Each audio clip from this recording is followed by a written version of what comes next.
Donc, bienvenue à vous, même si nous ne sommes pas nombreux ce soir. Nous allons écouter avec une grande attention pour notre sixième webinaire du GRESM qui sera accessible en replay sur notre chaîne YouTube. Alors, un petit conseil, bah non, ceux qui auront déjà regardé ça, ils sauront qu'il faut taper GRESM Ergo, parce qu'il y a une chaîne musicale qui s'appelle GRESM. Bon.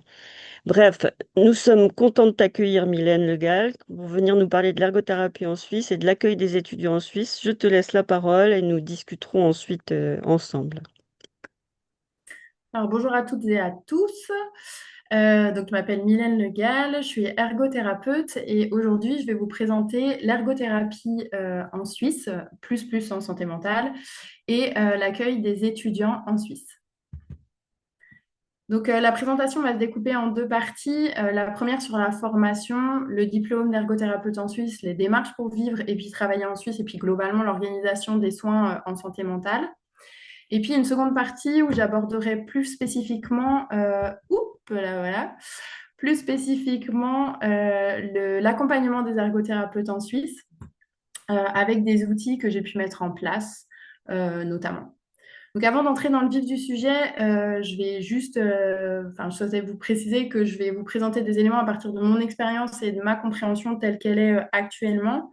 Moi, ça fait 5 ans que je travaille en Suisse et j'ai pas en tête toutes les subtilités. Et puis, j'ai pas suivi non plus de très très proche les détails de l'évolution de l'ergothérapie en France. Donc, moi, j'ai fait de mon mieux là pour faire quelque chose de clair et de pertinent, mais si jamais il y a des incompréhensions ou des coquilles, il faut pas hésiter à me le dire à la fin du webinaire. Voilà. Comme je disais, je m'appelle donc Mylène Le Gall, je suis ergo depuis 2008. Je suis diplômée d'État de l'école de Rennes en Bretagne. Et puis, j'ai plusieurs cordes à mon arc parce que j'ai aussi une licence RH. En ce qui concerne l'ergo, j'ai toujours exercé en santé mentale. J'ai eu plusieurs postes en intra, à l'hôpital, au SSR, en SSR Addicto, en ambulatoire. J'ai été responsable pédagogique durant 1 an à l'école de la Réunion. J'ai été formatrice dans différents IFE sur différentes UE. L'accueil des stagiaires, c'est vraiment quelque chose qui m'importe beaucoup. J'en accueille depuis une quinzaine d'années maintenant. Moi, je suis arrivée en Suisse à Erd, dans le canton du Valais, en mars 2020, avec le Covid. Pour vous repérer un petit peu, j'ai mis une carte voilà, de la Suisse. Ici, vous avez donc le lac Léman. Donc là, ici, c'est la Suisse hein, en blanc. Et puis le canton du Valais, donc c'est ici. Vous avez Sion, ici à côté de Erd, parce que je vais vous en parler après. Et puis Vouvry, ici. Puis pour vous situer, Évian se situe là au bout de ma flèche. Donc moi, je suis arrivée en Suisse pour une création de poste dans un centre de santé mentale privé. Et à peine 1 an plus tard, ils ont décidé de licencier l'ensemble des ergots de leurs différents sites. Donc je me suis retrouvée au chômage. J'avais amené toute ma famille en Suisse et puis ça a été un peu la débandade. Donc je vous passe les détails, mais globalement, j'ai pris un poste en CMS, donc en centre médico-social. C'est l'équivalent des SAMSA adultes. Et puis en parallèle, j'ai commencé une activité indépendante à côté de Sion. Et quand la situation m'a paru un peu plus stable au regard du Covid notamment, j'ai lâché mon premier poste et puis je suis arrivée j'ai pris un cabinet d'ergothérapie à plein temps sur lequel là, je suis maintenant, donc j'ai déménagé sur Vouvry et maintenant je travaille à 60% à Vouvry. Donc, je vais maintenant vous parler de la formation, de l'école et du diplôme. Donc en Suisse, le DE d'Ergo, il s'appelle le Bachelor of Science HESSO, donc la haute école spécialisée de Suisse occidentale, donc le Bachelor of Science HESSO en ergothérapie. C'est l'équivalent de la licence. En Suisse, il y a 3 lieux de formation, donc 3 hautes écoles spécialisées qui forment. Donc il y en a une en région francophone pardon, sur Lausanne, une en région italophone et une en région germanophone. Sur les conditions d'admission, alors, pour ne pas vous perdre maintenant, je vais essayer de simplifier au maximum hein, parce qu'il y a plein de détails, donc il ne faut pas hésiter à redemander plutôt après. Mais j'ai essayé d'être assez concise. Donc, pour entrer en école, en gros, il faut ce qu'on appelle une maturité spécialisée santé. Donc, c'est l'équivalent du bac et du parcours. Alors, accès santé spécifique, je crois que ça s'appelle comme ça maintenant, le parcours passe, si j'ai bien compris. Ou une maturité professionnelle santé sociale avec un CFC santé. Donc, le CFC, c'est l'équivalent en France du BEP avec un bac pro derrière. Et si vous avez une autre maturité, du coup, vous pouvez, donc un autre baccalauréat, si on fait un peu l'équivalence, on peut entrer potentiellement sur dossier. Donc, l'une des différences que je perçois, c'est que en Suisse, il y a quand même plus de passerelles. Il y a davantage de passerelles parce que vous pouvez faire, en fait, vous pouvez monter, faire un BEP, un bac pro, et puis vous allez faire une année de régulation pour arriver à la maturité, et puis vous allez passer la maturité, et après, vous allez pouvoir rentrer en ergo. Donc, il y a vraiment, je trouve, cette voie qui est chouette pour les gens qui ont peut-être plus de difficultés ou qui ont besoin de plus de temps pour accéder à ça. Donc, c'est chouette parce qu'il y a des ergots qui arrivent à l'école et qui ont 25 ans. Ils sont encore dans un cursus initial, mais au moins, ça leur permet d'arriver à leur rythme à l'école. Donc, ça, je trouve ça chouette. En ce qui concerne le cadre des études, bah, c'est un peu comme en France, c'est 3 ans à plein temps avec une alternance donc, de PFP, des périodes de formation pratique, 180, 180 de CT, comme en France aussi de mémoire. Il y a des supervisions par des professionnels pendant la formation, mais ça, j'y reviendrai plus tard. Et puis, au niveau du programme, ce qui correspond, alors je ne sais plus s'il a changé depuis, mais je ne crois pas, au référentiel d'activité, de compétences et de formation là, de juillet 2020. En gros, c'est ce qu'on appelle ici le PEC, le plan d'études cadre, et il est en train de changer là actuellement, il est en train d'évoluer. Et puis un dernier petit point pour un peu vous repérer, mais le nombre d'ergots en Suisse, c'est environ 3000 sur une population de presque 9 millions.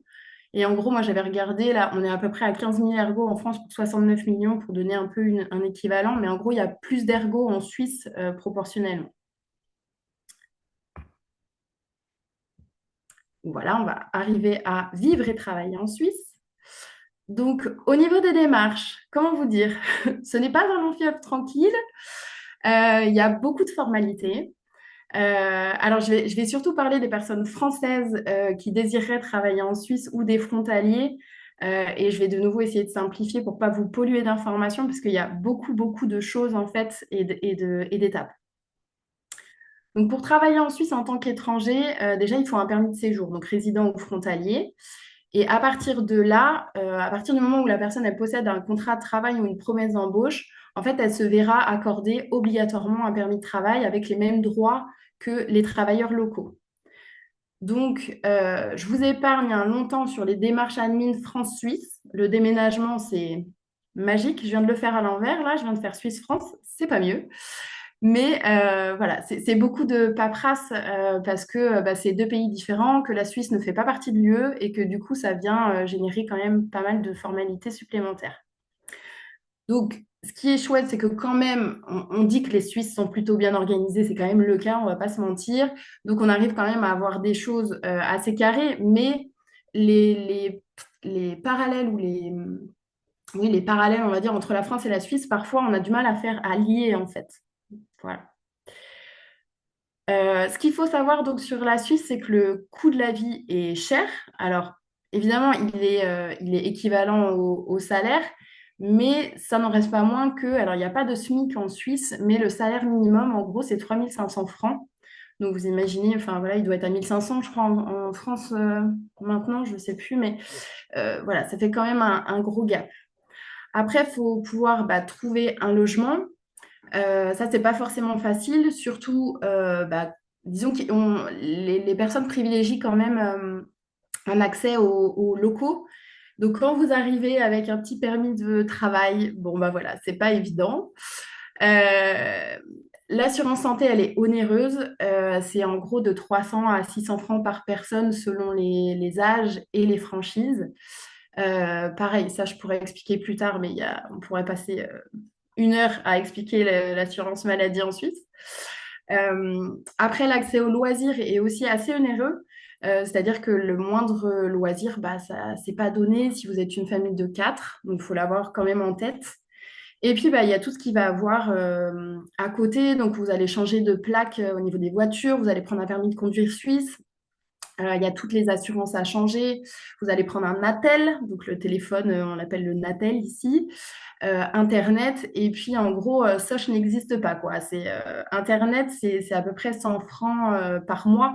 Donc voilà, ça, plus ça, plus ça, plus ça, c'est vrai qu'on arrive à quand même de grosses charges en fin de mois, même si globalement, voilà, si vous êtes deux à travailler en tant qu'ergo, je vais y revenir après, mais on s'en sort quand même bien. Mais c'est à noter dans les premiers mois où généralement il n'y en a qu'un qui travaille. En tout cas, nous, ça a été notre cas.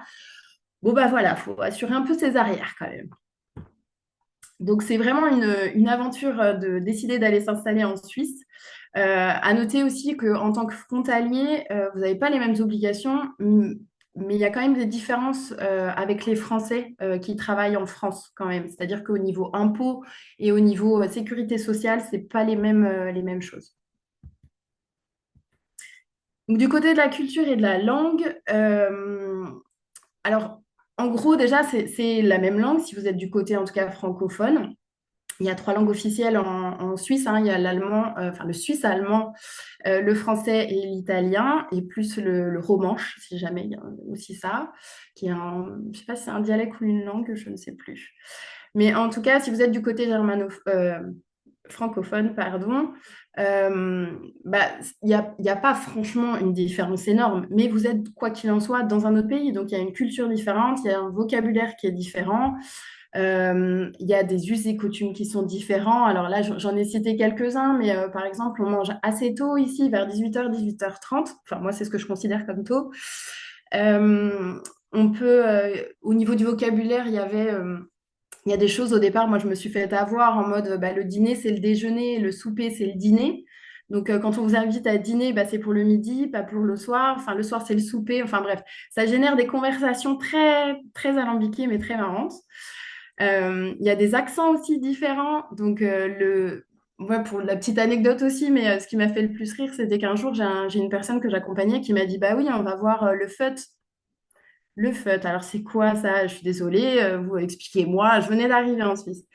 Et puis il me dit, bah, le FUT, vous connaissez pas le FUT, c'est le sport où on joue avec un ballon au pied, on tire dans un goal. Ah, le foot! Le foot! Ok, voilà. Donc c'est ce genre de choses, ça paraît tout bête, mais en fait, il y a une centaine de mots qui sont vraiment différents. Et du coup, vous passez pour le français directement de base. Donc l'idée, c'est vraiment bah voilà, d'être ouvert, d'entendre, d'en rire. Moi, j'en ai pris vraiment le parti d'en rire et avec les personnes, généralement, ça joue bien, de manière générale en tout cas. Et voilà. En tout cas, ça, c'est vraiment très sympa. Donc, il faut savoir en Suisse, du coup, il y a beaucoup de frontaliers. Ça peut être un sujet de conflit parfois parce qu'il y a un peu une guéguerre sur ah, le français pique le travail des Suisses. Bon, oui, peut-être, je suis pas sûre, parce qu'au moment du Covid, on disait que en gros, si les Français venaient pas travailler au niveau de l'hôpital de Genève, l'hôpital n'aurait pas fonctionné. Donc, il y a tout un truc où il y a beaucoup, beaucoup de soignants qui viennent travailler en Suisse. Et en gros, donc, moi, les chiffres que j'avais revus, c'était plus de 200 000 frontaliers. Mais il y a aussi 200 000 Suisses environ. Alors, les dates sont, j'ai mis les références en bas, c'est pas tout à fait les mêmes années, mais c'était pour avoir un repère, qui habitent aussi en France. Parce que du coup, c'est beaucoup moins cher et que bah, c'est plus facile de se loger. Donc après, ça génère des petits soucis parce que ça augmente les loyers. Mais voilà, il y a un espèce d'équilibre comme ça qui se crée. Le dernier point, donc c'est à noter, après ça n'a pas une valeur, voilà, mais c'est à noter, le canton du Valais est un canton catholique, donc ça a des implications religieuses, culturelles, c'est très ancré dans la religion, et il y a des cours d'éthique et de culture religieuse qui sont obligatoires à l'école, donc ça reste laïque, c'est dit laïque, alors je ne sais pas si c'est dit laïque vraiment, mais il y a des cours en tout cas d'éducation religieuse, voilà, c'est juste à savoir. Donc, en termes de salaire et de contrat de travail, un équivalent temps plein en Suisse, c'est de 42 à 45 heures. Il y a beaucoup de temps partiel en Suisse, alors surtout des femmes. Il y a 4 semaines de congés payés qui sont donc dans le code des obligations. C'est l'équivalent du Code du travail. Avec une semaine en plus à partir de 40 ans et une semaine en plus à partir de 50 ans. Donc ça, moi, j'aime bien ce petit côté pondération. Ça permet de...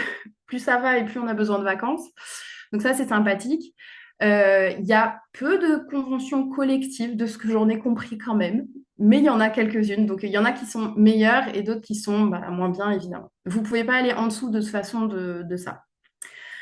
Euh, Ensuite, pour le salaire, en gros, alors j'ai fait une moyenne, j'ai pas repris les chiffres officiels parce qu'on en a eu là dernièrement.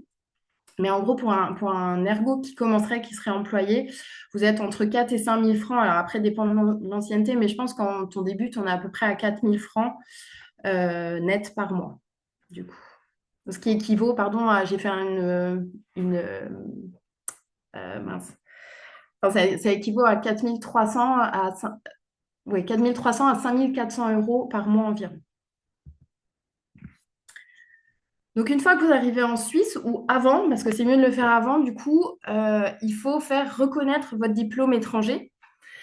Alors, là, ça se corse, on ne va pas se mentir. Vaut mieux avoir sa reconnaissance avant d'arriver, parce que sinon, les institutions, elles ne vous prennent pas, parce qu'on sait que ça prend du temps, en fait, et que du coup, c'est du temps de gagner quand vous l'avez, parce que vous pouvez être embauchable directement. Donc là, pareil, j'ai simplifié au max. L'idée, c'est que vous avez un pré-check à faire à la Croix-Rouge suisse. Donc, c'est sur le site, c'est obligatoire, c'est gratuit et il est en amont de la demande de reconnaissance. Et en gros, c'est juste un petit questionnaire pour savoir de quelle année vous êtes, de quelle année est votre diplôme, ce genre de choses.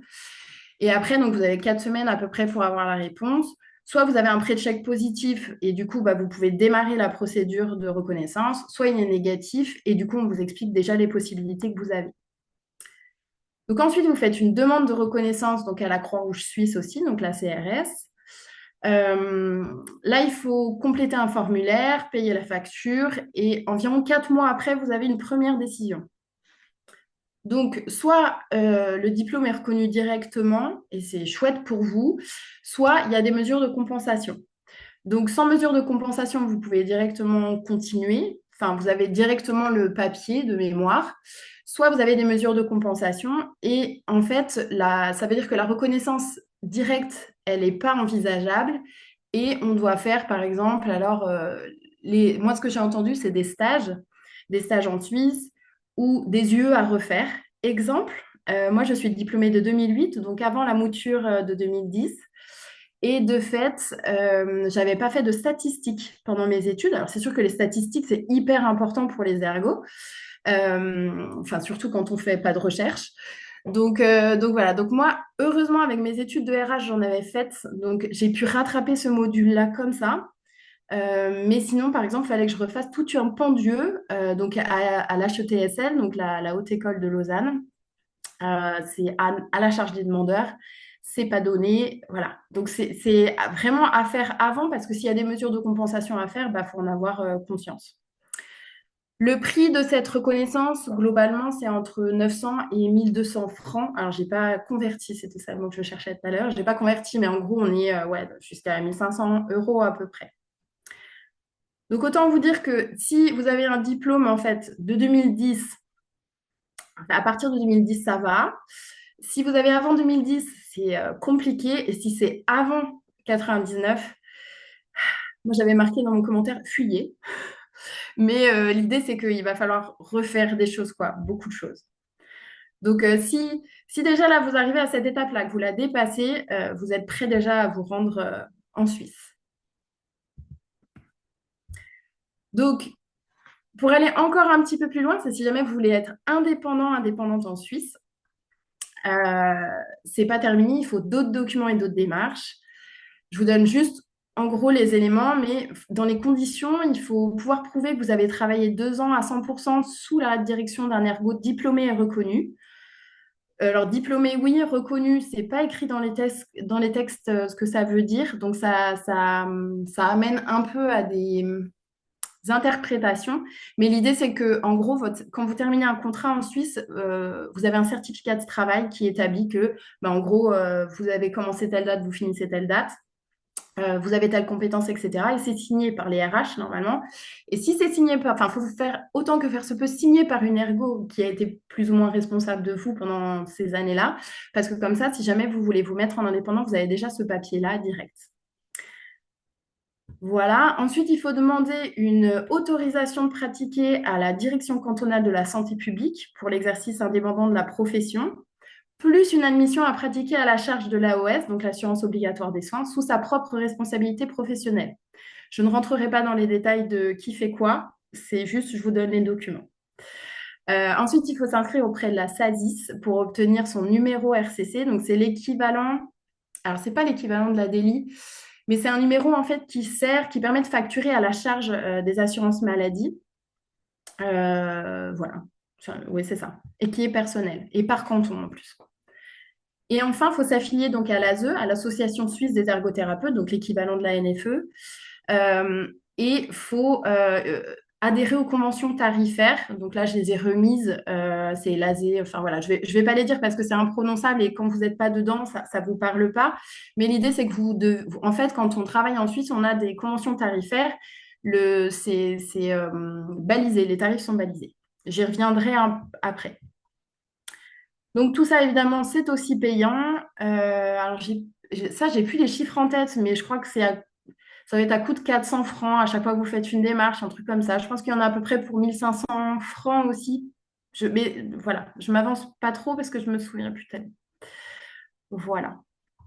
Ensuite, une fois que vous avez ça, l'idée, c'est que c'est comme un ergo indépendant. Il faut que vous trouviez votre local. Il faut une bonne voiture, si vous êtes en Valais en l'occurrence, puisqu'il y a pas mal de vallées. Avoir une adresse mail, un attel, un PC, un logiciel de facture, alors plus ou moins selon les envies, mais il y en a plein. Des assurances qui vont bien, et puis penser à sa retraite, à sa prévoyance, puisque en Suisse, c'est un système aussi différent qu'en France.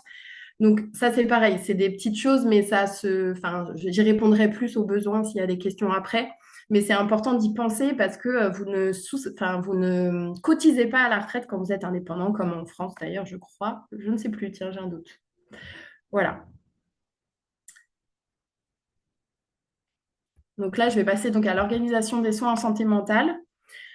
Alors, globalement, c'est à peu près la même qu'en France. Donc, l'ergothérapie, elle est sur ordonnance médicale. Une ordonnance, c'est 9 séances qui sont renouvelables. Au bout de 4 ordos qui se succèdent, donc soit 36 séances, on doit faire un rapport aux assurances, ou les assurances nous demandent. Je vous ai mis une ordonnance sur la feuille d'après, je vous la montrerai rapidement. Je ne sais pas si on la verra bien, mais je vous montrerai quand même. Et puis la grosse différence, c'est quand même qu'en Suisse, l'ergothérapie est remboursée par la LAMAL, donc l'assurance de base, qui permet un accès beaucoup plus direct aux prestations ergo, contrairement à la France. Alors je ne sais pas si ça a évolué où on en est, mais c'est quand même dommageable en fait que l'ergothérapie soit pas remboursée. Alors je prêche pour ma paroisse, mais du coup ça génère un accès hyper restreint, en tout cas en santé mentale. Pour les structures, alors c'est pareil à peu près qu'en France, il y a des soins en intra et en extra. Il y a un accent mis sur l'ambulatoire et le communautaire. Euh, il y a moins d'hospices, ou en tout cas, l'idée, c'est pareil, une réduction des coûts. Donc, les hospitalisations sont assez courtes, autant que faire se peut, des thérapies brèves, des courts séjours en structure. Bon, je pense qu'on a à peu près les mêmes difficultés en France et en Suisse sur les accueils de jour ou en ambulatoire. Bon, c'est à peu près la même chose. Vous avez mis, il faut faire vite et bien, ce qui est assez antinomique avec notre fonctionnement, parce que nous, on est plutôt dans prendre le rythme, enfin, prendre le temps et au rythme de la personne. Donc voilà, il faut pouvoir le justifier parfois, c'est juste cette chose-là. Après, oui, ce que je voulais dire aussi, c'est que moi, je parle du canton du Valais parce que j'y suis. C'est un canton qui n'est pas le plus novateur en termes de soins. Mais si vous allez sur le canton de Genève ou sur le canton de Vaud, évidemment qu'on n'est pas du tout dans les mêmes dynamiques, quoi. Il y a quand même des choses un peu plus. Euh, il y a plus de structures déjà et il y a quand même une offre de soins qui est hyper développée. Voilà. Et enfin, juste, c'est l'organe qui gère un peu tous les soins, c'est l'OFSP, donc l'Office fédéral de la santé publique.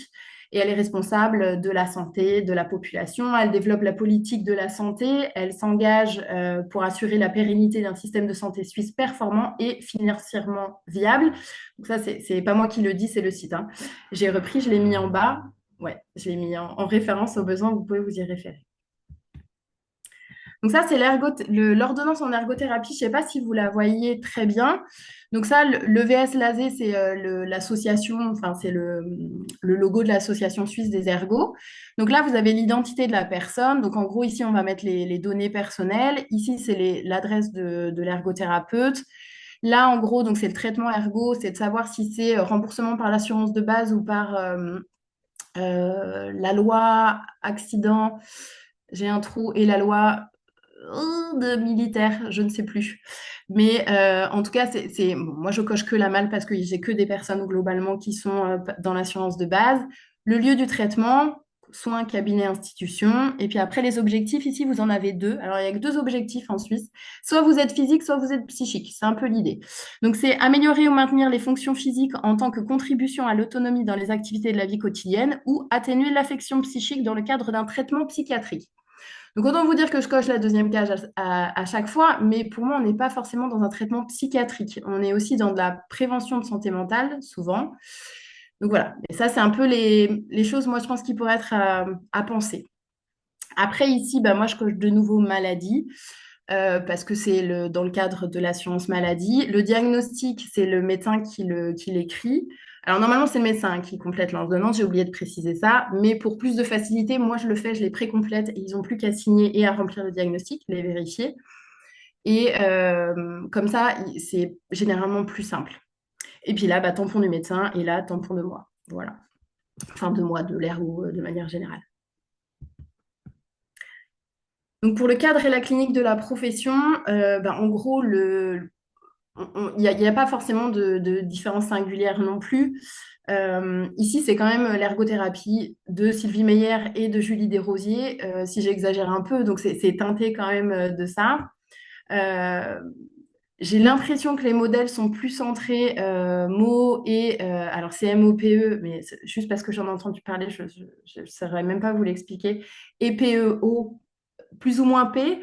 Voilà, mais il y a aussi plein d'autres modèles finalement qui sont utilisés. Voilà, je pense que c'est à peu près ça. Et puis, ah oui, ce que je voulais dire aussi, c'était que, en gros, moi, donc, depuis que je suis ça fait depuis 2020 que je suis là, je trouvais que les ergots français étaient, enfin, si on pouvait comparer un peu les ergots suisses et France, en fait, en Suisse, on est beaucoup porté sur les modèles et sur l'EBP. Et en France, je trouvais qu'on était plus porté pratique et adaptation. Donc, ça a ses avantages et ses inconvénients dans les deux cas, mais je trouvais que ça donnait une spécificité et des. Enfin, moi, quand j'échange avec des collègues, du coup, c'est hyper nourrissant parce qu'on n'est pas, on parle pas forcément des mêmes choses, mais on raccroche des wagons et c'est super intéressant. Voilà, voilà.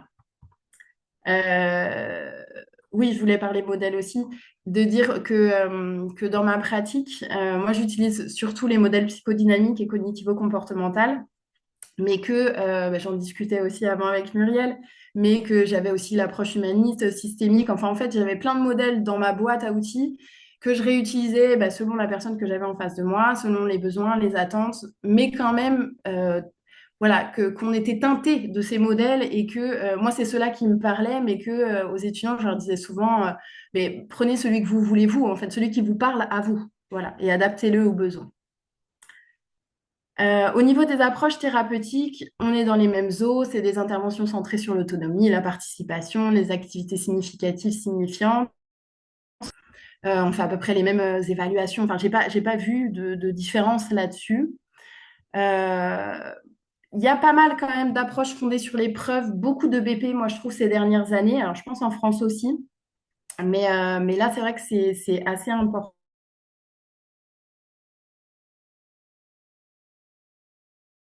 faire ça, mais je trouve qu'on n'a pas assez accès aux données scientifiques en fait.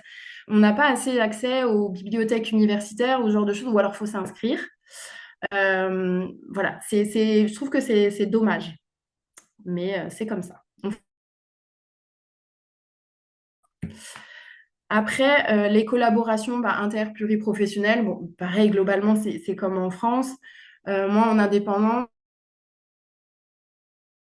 avec qui je travaille le plus, ça reste les psychologues, les médecins, les infirmières en santé mentale, infirmiers, infirmières, éducateurs, éducatrices et assistants sociaux. Et il y a aussi une certaine coordination avec tout ce qui est services communautaires et emploi protégé aussi. Ça, et puis en termes de formation continue, alors il faut savoir qu'en Suisse, en fait, vous avez 14 heures de formation obligatoire. C'est super pour développer bah, les compétences professionnelles, pour ne pas s'ennuyer, pour découvrir autre chose. Donc ça, c'est vraiment trop cool. Alors c'est bien quand vous êtes du coup quand vous êtes salarié, bah, normalement ça vous est payé. Quand vous êtes indépendant, bah, vous payez vos formations. Mais ça fait que beaucoup d'ergos en fait ont pas mal de formations. Chose que je trouve en France c'est un petit peu moins. Donc là, j'ai plein de collègues qui ont, par exemple, qui ont fait des formations sur l'hypnose, l'art-thérapie, la zoothérapie. Il y a beaucoup ici, canithérapie, équithérapie, le brain spotting, enfin plein de formations, d'outils un peu plus spécifiques qu'ils réutilisent du coup dans leur pratique. Donc voilà, donc ça, c'est globalement ce que je peux présenter de l'ergothérapie en Suisse. On arrive à la fin de la première partie. Et puis, on va faire la partie sur l'accueil des étudiants en Suisse. Oh, c'est cliché, regardez. Je l'ai vu tout à l'heure et je me suis dit, ça va faire cliché. J'en ai une de la Bretagne, sinon, hein. Voilà. Donc, accueillir les étudiants en Suisse. Donc, je suis désolée, je suis obligée de passer par le cadre de l'accueil pour que vous compreniez un petit peu et puis pour voir les différences. Euh, donc, en gros, jusqu'il y a peu, il fallait un CAS-PF, donc un Certificate of Advanced Studies de praticien, praticienne, formateur, formatrice. Désolée pour l'accent. Donc, c'était un diplôme pour accompagner les étudiants qui est de 15 crédits et qui était réparti en gros sur un an. C'est une sorte de DU, l'équivalent français, et qui permettait du coup, alors qui était proposé par la HESSO, la Haute École spécialisée de Suisse occidentale, et qui permettait de planifier des apprentissages progressifs, accompagner le développement des compétences cliniques, évaluer les acquis selon les critères des hautes écoles, soutenir la posture réflexive des étudiants dans une logique d'apprentissage expérientiel, pardon. Bon, on va pas se mentir, moi je l'ai passé ce CAS il y a 2 ans. Sur le papier, c'est très joli. Dans la réalité, on n'arrive pas à aller au bout de tous ces objectifs, je trouve. Enfin, moi, je suis restée sur un goût de c'est presque pas assez, quoi. Donc, ce que j'ai surtout gardé, c'est les outils, en fait, dont je vais parler après, qui me servent encore aujourd'hui, qui ont vraiment développé, moi, je trouve, par contre, ma pratique d'accompagnant d'étudiants. Et puis, donc, concernant ce CAS, en fait, c'est que depuis 2020, dans les écoles, il y a une augmentation, en fait, des étudiants, comme en France, je crois, mais on est passé de 90 étudiants en 2020 de 55 à 90 étudiants, pardon, en 2020 à 2025. Donc, il faut trouver des places et des lieux de stage et des PF. Donc, il y a une refonte là du diplôme qui est en cours. Donc, l'idée, c'est de faire une formation de base de 6 crédits et puis un module d'approfondissement de 4 crédits pour atteindre 10 crédits au total pour avoir le CAS. Donc, je ne sais pas exactement sur combien de temps c'est, mais je vous avoue que j'ai un peu l'impression de m'être fait avoir. Bon, après, ça m'a permis d'accueillir des étudiants déjà, donc c'était bien, mais je pense que ça va permettre aussi à d'autres ça va plus donner envie d'y aller parce que c'est plus court, parce que c'est une grosse formation quand même, beaucoup d'investissement, de temps de travail. Là, je pense que du coup, ça va être plus accessible et ça va permettre d'ouvrir des places de stage. Donc, je pense que c'est quand même pas mal. L'accueil des étudiants, du coup, il repose sur un partenariat entre les institutions de formation pratique et les hautes écoles de santé, donc les HES, et les entreprises. Les PFP, donc les périodes de formation pratique, hein, je sais pas comment on les appelle en France, si c'est stage ou PFP, mais voilà, ici ça s'appelle PFP. Elles sont régies par des conventions tripartites, ça par contre comme en France, donc étudiants lieu de stage HES, et puis HETSL, pardon, et ça définit les responsabilités, les attentes et les objectifs de chacun, du coup. Les périodes de formation pratique, en gros, il y en a trois grosses en tout cas. Et puis, il y a trois grosses de 9 à 10 semaines, vous voyez, réparties sur les différents semestres. Et il y a 5 jours d'immersion que je trouve pas mal, qui permettent au semestre 1 de juste se rendre compte. Alors, c'est un jour, enfin, c'est 5 jours sur un mois et demi à peu près. Et ça permet de prendre contact avec un lieu professionnel, de voir un petit peu comment l'ergo bosse plus, parce que c'est vrai que souvent, ils n'ont pas d'image pour le premier stage, ils ne savent pas où ils arrivent, quoi. Donc ça permet de prendre un peu contact avec le lieu de pratique. Donc, lors de l'accueil d'un ou d'une étudiante, il y a un plan de formation individualisé qui est construit au début du stage avec le contrat tripartite, avec des objectifs spécifiques qui sont alignés sur le référentiel de compétences. Donc, on s'amuse à le faire. Il y a évidemment des bilans intermédiaires et finaux qui sont réalisés conjointement par l'étudiant et puis l'APF de terrain, donc le praticien, praticienne formateur. Et puis les trois grosses différences que je vois moi avec la France, alors sauf erreur si ça a bougé depuis, c'est que déjà il y a une visite systématique d'un référent HES au milieu de la PSP, de la PFP. Donc en gros, il y a un référent qui vient, il est référent on va dire, d'un groupe en fait de 4-5 élèves qui sont aussi en santé mentale. Il vient les voir tous sur les lieux de pratique et après il regroupe en fait leurs expériences. Ils font des petits, comme par contre il y a les retours de stage en IFE, c'est un peu cette idée-là après, c'est qu'ils viennent le retravailler. En Suisse, il y a aussi une supervision qui est offerte par la HETSL, enfin qui est offerte, qui fait partie des études, hein. Je crois qu'il y a à peu près 6 heures de mémoire durant toute la formation. Alors, c'est pas énorme, mais c'est déjà ça. Ça permet vraiment de faire du tiers en fait entre l'étudiant et puis le lieu de stage, parfois aussi le PF. Et c'est un espace de parole pour eux qui leur appartient. Il n'y a personne d'autre, donc ils peuvent aussi parler de leurs problématiques éventuellement personnelles s'il y en a et faire du lien là-dessus. Donc après, le superviseur renvoie aux besoins, mais en tout cas, ça permet de prendre un peu de recul et d'analyser les pratiques. Cette supervision, elle est faite par des superviseurs qui sont diplômés. Alors, c'est plus qu'un DU, ça s'appelle un DAS ici. C'est sur 2 ans en gros. Et l'idée, c'est qu'il y a beaucoup de travailleurs sociaux qui ont fait cette formation. Et en Valais, il n'y a que un ou deux ergots, je crois, qui l'ont faite. Donc, je trouve ça hyper dommage. Mais en même temps, comme ça parle surtout de la démarche réflexive, au final, ça joue quand même. Mais quand j'avais vu les deltas, je me suis dit, bah, dis donc, il n'y a pas beaucoup d'ergots à avoir fait ça. La dernière chose, c'est que les stages sont indemnisés pour les étudiants. Donc ça, c'est aussi en France de mémoire, mais ils sont indemnisés pour les PF. Je ne crois pas qu'en France, ça se fasse. L'idée, c'est que c'est une indemnisation, mais pardon, elle est touchée en fait par les institutions. Donc, c'est eux qui décident un petit peu de ce qu'ils font de ces indemnités. Donc, autant vous dire qu'on ne les voit pas souvent. Mais voilà, quand vous êtes indépendante, du coup, moi, c'est moi qui les touche. Mais potentiellement, moi, vraiment, c'est une indemnité de compensation parce que on travaille moins quand on voit les étudiants, parce qu'on a, je sais pas, moi, je passe 4 à 8 heures, je pense, par semaine avec eux. Enfin, quand je travaillais encore à 80%, en tout cas, c'était le cas. Donc, ça fait beaucoup de pertes à gagner, entre guillemets. Donc, voilà, c'est un peu pour compenser. Mais ça ne compense pas totalement, parce que je crois que de mémoire, c'est 60 francs par journée.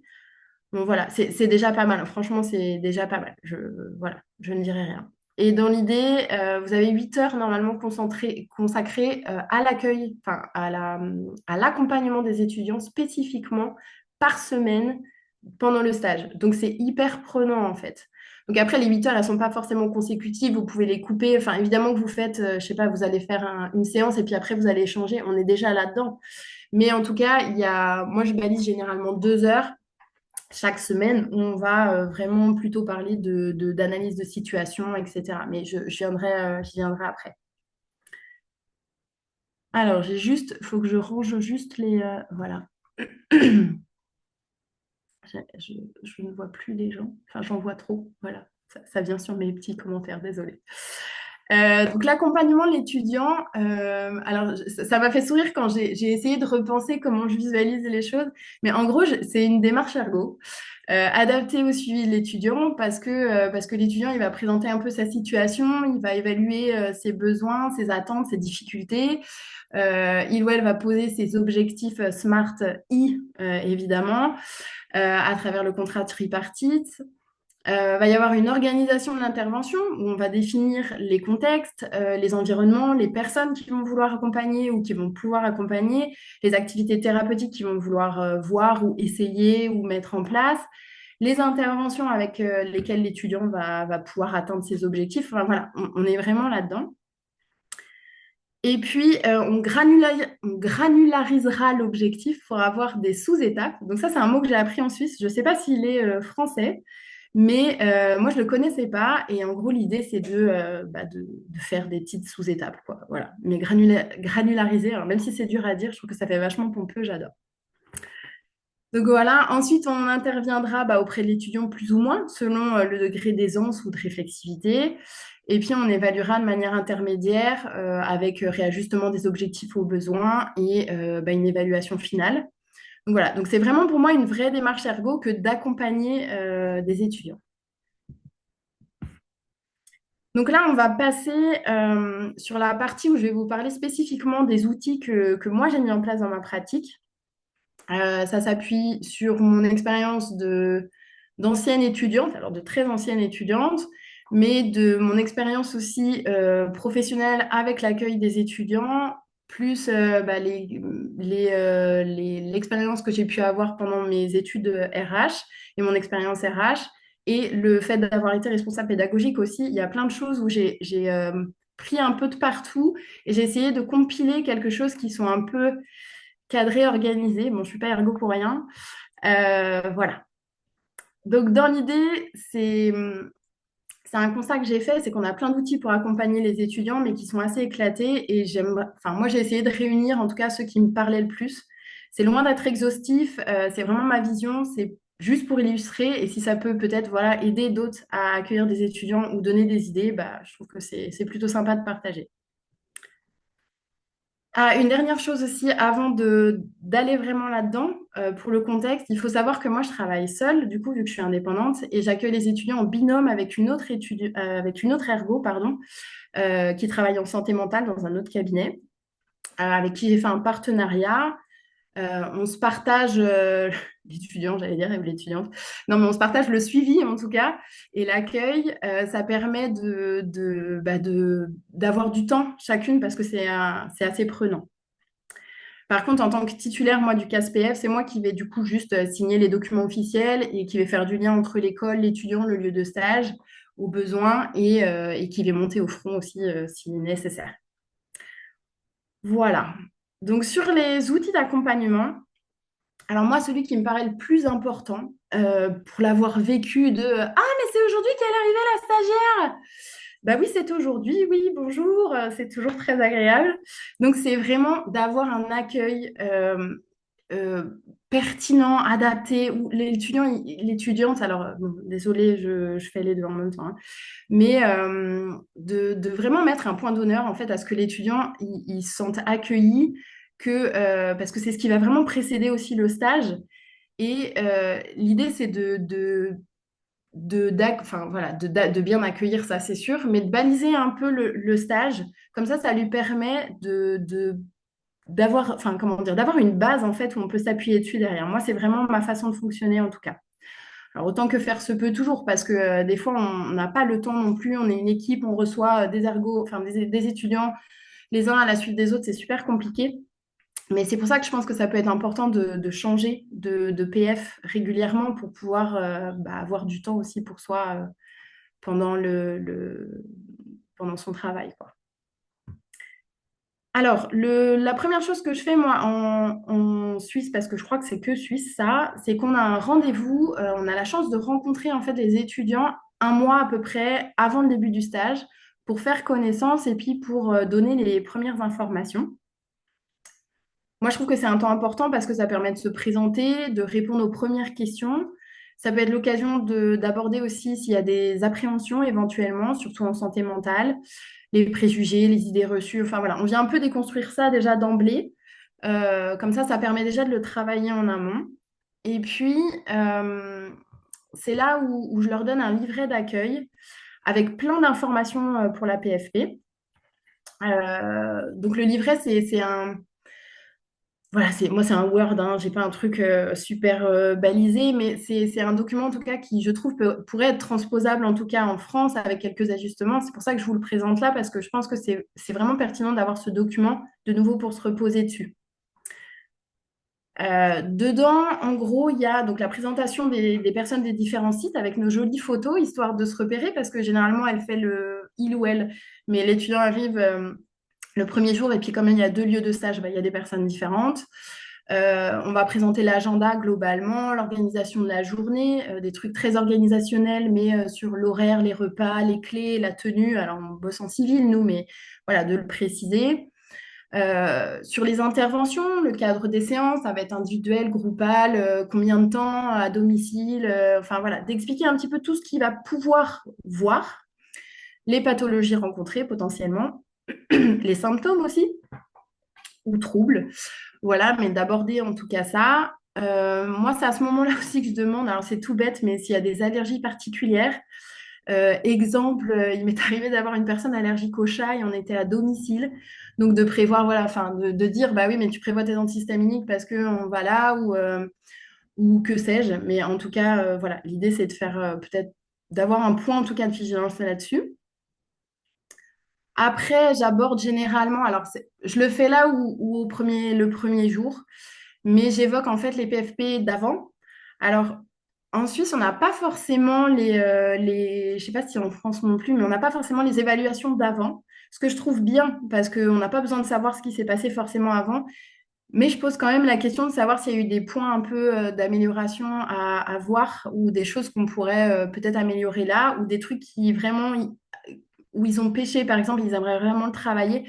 Enfin voilà, c'est plutôt dans cette idée-là de progression que de dire ah oui, non, là, t'as été, enfin, ça a été pas bien et ah bah ouais, bah, ça va être pas être bien là.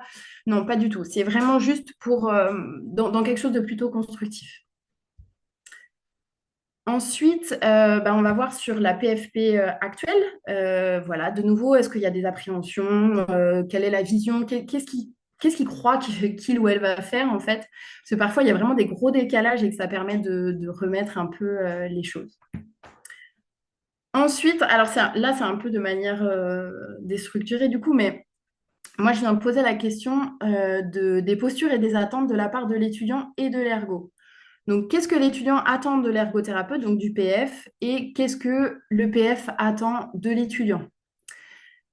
On n'a pas tous les mêmes attentes de par les stagiaires, on n'a pas tous les mêmes façons d'accompagner, donc il y a des points qui sont plus importants pour les uns et pour les autres. Enfin voilà, je pense que ça, c'est à déterminer d'avance parce que ça permet aussi à l'étudiante de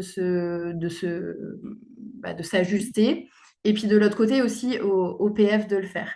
Donc moi, par exemple, bah, les points que je mets, c'est la ponctualité, la posture professionnelle, la confiance, le respect, la bienveillance. Même si, voilà, souvent, sur par exemple la posture pro, il y a des trucs, on va le revoir après. Mais c'est au moins de nouveau poser le décor, quoi. Histoire qu'ils sachent ce que j'attends d'eux. Après, bah, je demande, enfin non, c'est écrit en fait sur le petit papier, qu'est-ce qui se passe si, ou quoi faire si, s'il y a un souci pendant la PFP, comment ça va se passer, si je suis absente ou si tu es absent, absente, qu'est-ce qui va se passer? Comme ça, pareil, c'est écrit quelque part. On n'a pas besoin de réfléchir au moment où ça arrive, parce que moi, je me suis vue dans des situations où on est là, non, mais il n'est pas arrivé, il est où? Enfin, voilà, bah, il peut être au fond de son lit, mais il peut être aussi à traîner à droite, à gauche, parce que ça nous est arrivé. Donc voilà, c'est de récupérer les personnes, voir si ça va bien, enfin voilà, d'avoir un coup de fil. Et moi, enfin, c'est des espèces de process, alors ça, je tiens peut-être ça de l'IRH, mais je trouve que c'est aussi assez ergo et de nouveau, ça permet de baliser les choses.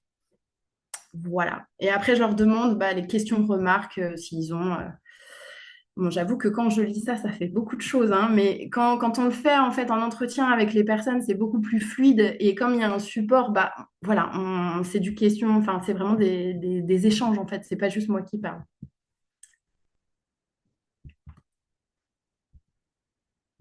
Pardon.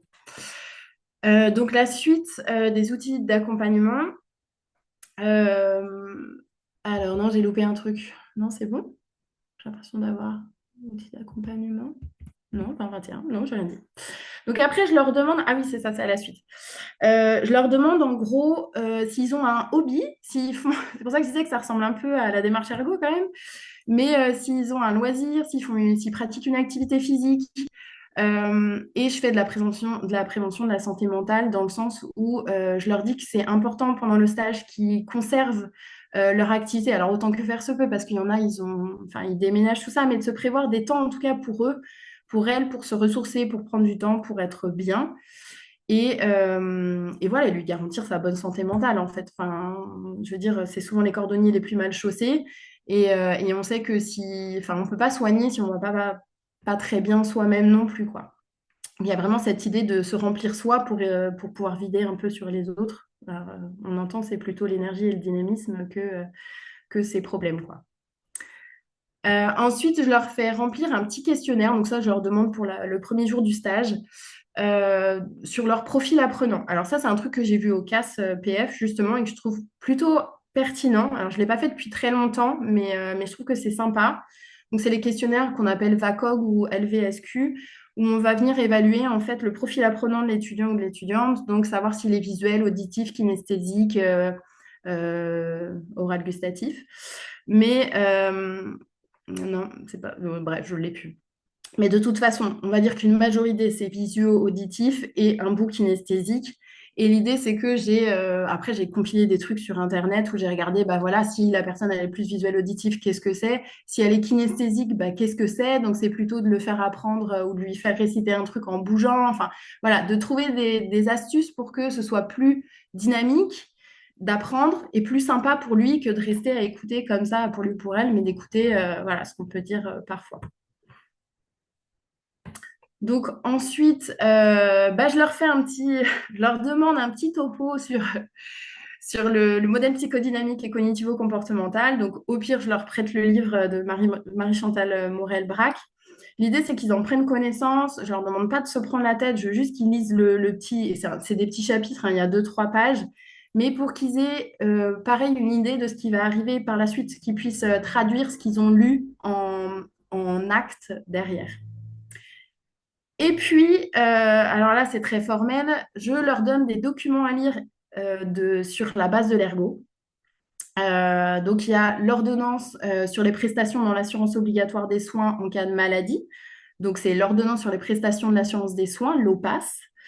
L'ordonnance du 27 juin 95 sur l'assurance maladie, donc l'OAMAL. Et en fait, ce sont deux documents qui encadrent la pratique de la profession et qui sont aidants dans l'administratif, en fait, quand vous travaillez. Je leur fais lire aussi le code de déontologie de l'ergo qui a été rédigé par l'ASE, donc l'Association suisse des ergos, voilà, qui dit un peu comment, bah, voilà, les principes, enfin voilà, un code déontologique. Hein, il est retrouvable sur Internet, je crois que je l'ai mis en dessous. Mais je me demande s'il n'est pas, je sais plus s'il est que pour les accès membres, mais je crois pas. Mais en tout cas, il est intéressant sur la posture à avoir. Ensuite, je leur fais lire les conventions tarifaires. Donc ça, c'est juste pour qu'ils prennent contact avec ça. Et je leur montre un petit peu les tarifs voilà, de l'ergo, qu'ils en aient connaissance aussi, qu'ils sachent d'où viennent, quand on fait la facturation, les numéros, comment on facture, même si on reprendra après. Et puis enfin, je leur fais lire l'article 321 du Code pénal sur la violation du secret professionnel pour bien leur réexpliquer que voilà, c'est pas, on ne travaille pas avec des choses. Enfin, voilà, on travaille avec des personnes qui ont droit à la confidentialité, avec tout ce qui est RGPD, etc., protection des données, sur les données en fait qu'on utilise et qu'on brasse toute la journée. Ben, en fait, c'est des données personnelles et qu'on n'a pas le droit de les diffuser, qu'il faut conserver l'anonymat. Ça paraît tout bête comme ça, mais en vrai, il y en a plein qui m'ont dit après avoir lu, ah non, mais je ne savais pas que, bah, par exemple, on peut être poursuivi et avoir des grosses amendes. Donc ça permet juste de remettre pareil dans le cadre. De nouveau, c'est pas pour voilà, faire la police, mais c'est juste de, OK, la profession, elle est régie par ça, par ça, par ça. Voilà, on rebase un peu les trucs.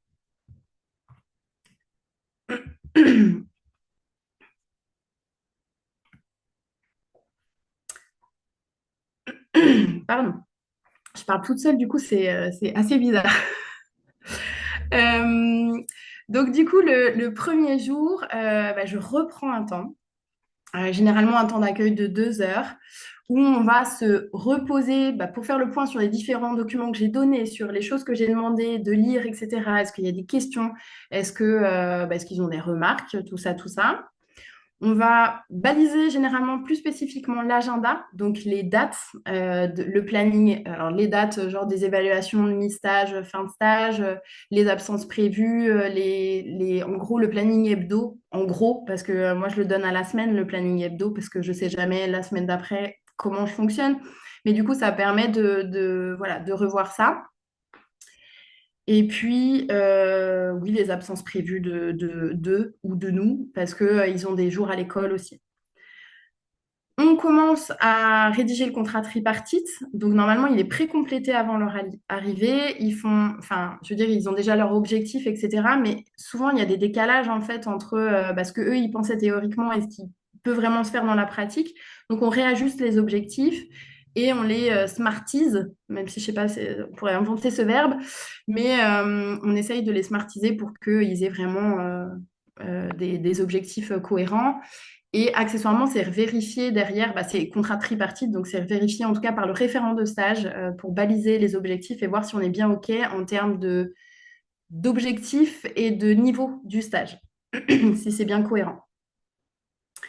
Donc voilà, on aborde pas mal de théories et de concepts, donc en tout cas ce qu'ils vont voir en santé mentale.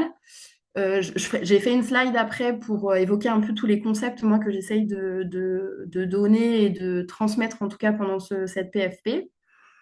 J'aborde la différence entre la santé mentale et la psychiatrie. J'en parlais encore tout à l'heure, mais l'idée, c'est voilà, on n'est pas en psychiatrie, on n'est pas dans un truc très fermé et très fou, quoique parfois.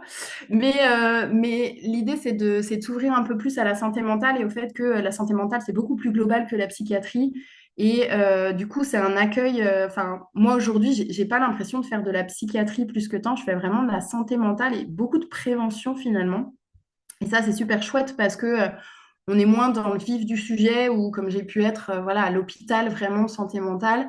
Là, on a des personnes qui fonctionnent difficilement et on doit les accompagner au quotidien pour faire mieux. Donc, c'est en tout cas ce principe-là que j'essaye de voir avec eux.